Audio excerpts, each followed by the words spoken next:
عاوزه كل الستات تجمع في الفيديو ده معايا وتسمعني. بصوا بقى، عاوزين نشجع بعض وندعم بعض ونقف جنب بعض. انا هقولك نعمل ده ازاي مع بعض، بس خليكي معايا لاخر الفيديو. دلوقتي عايزين نحط مبدأ قدامنا، اي واحده عامله مشروع من البيت ندعمها ونشتري منها ونشجعها علشان تستمر وتكمل وتقدر ان هي تعمل قرش لنفسها ومشروعها ينجح. اي ست بتعمل مشروع ما بتلاقيش منه ربح او حركه بيع وشراء دايره فيه، بتيأس وتحسس نفسها انها فاشله وما بتكملش، وده اكبر غلط. مع الاستمرار والصبر بتوصلي وبتحققي اللي انت عاوزاه. احنا هنساعدها ازاي؟ ان احنا نشتري من بعض، وانا اقول لاختي واختي تقول لماما، ماما تقول لصاحبتها، صاحبتها تقول لجارتها. هي سلسله كلنا ماشيين فيها. هنساعد بعض كلنا ان احنا نعمل دعايه للست اللي عامله مشروع في البيت ومش قادره تعمل دعايه، وهنخليها تكسب وتكمل ونبقى ساعدناها. ولما كله هيجرب حاجتها وهتعجبه، كله هيقول لبعض، هتلاقي سلسله مشروعها بتوسع وبتكبر.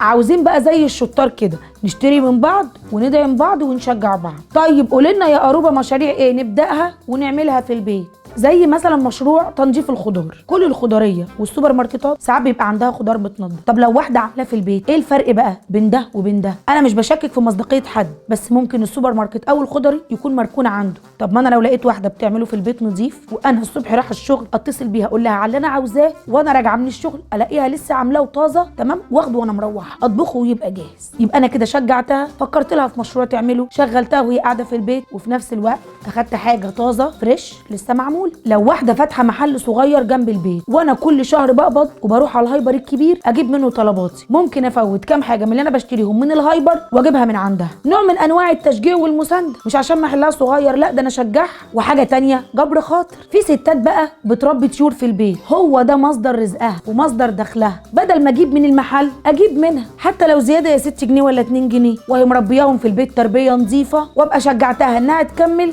لان ده مصدر دخلها الوحيد. في ستات بتعمل منظفات في البيت وبتبيعها، طب ما انا اشتري منها، هي اولى. المنظفات عمايلها دي بتهد الحيل، وهي قاعده تعملها عشان تحسن من دخلها ويبقى معاها قرش تجيب لاولادها اللي هم عاوزين. طب ما انا اشجعها واشتري منها يا ستي. حتى لو هتاخدي المنظفات دي ما تغسليش بيها المواعين، تغسلي بيها اي حاجه تانية، بس نوع من انواع التشجيع. بيبقوا مش قادرين يجيبوا محل يعملوا فيه المنظفات، فبيعملوها في البيت. يبقى انا اعمل ايه بقى؟ اشتري منها واشجعها. في ستات بتبيع هدوم بالقسط، بتسهل عليك الدفع، طب ما انا اشتري منها اولى. طيب عندها حاجات مش عاجباني وانا شايفه على النت حاجات تحفه، او كنت مصوره في محل بلوزه ولا ترنج تحفه، طب ما انا اديهم لها واوريهم لها واقول لها انا عايزه الحاجات دي وانتي اولى، وهاتيهم لي وهدفع لك الفلوس حاجه في حاجه، والست تفرح وتنزل تجيبهم وتاكل فيهم لقمه عيش. يبقى انتي سهلتي على نفسك الدفع وجبتي اللي نفسك فيه ورضيتيها واشتريتي منها. في ستات كتير شاطره قوي في الحلويات وبتعرف تعمل قرص وقراقيش وكحك تحفه، فانا ممكن اشتري منها مره واشتري من المخبز مره، ابقى مني جبت اللي انا عايزاه من المخبز وجبت منها مره تانية حاجه معموله في البيت سخنه وطازه وشجعتها. في ستات عندها مكان خياطه في البيت